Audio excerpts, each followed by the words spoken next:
As you know, this is a global problem.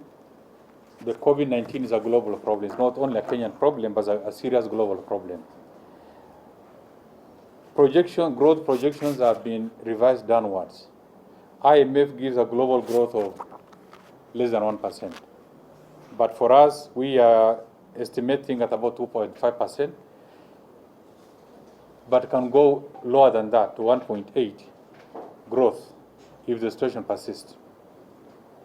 Regarding mitigation measures, you are aware that there is serious reduction in terms of economic activities, mainly in the service sector, transport sector, is affecting every segment, every sector of the economy.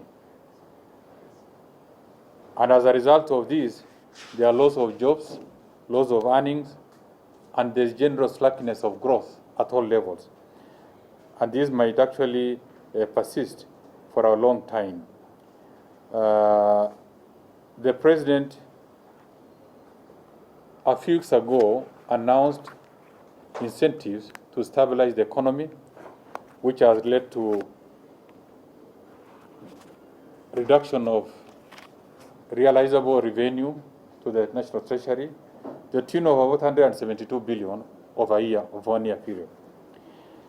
We are going to, as we now enforce those measures, we intend to continue monitoring the effects of the pandemic, and should it demand that further incentives be given, we will not hesitate to recommend the president to make further measures, to make further announcements that go into cushion the vulnerable segment of the society as well as the industries.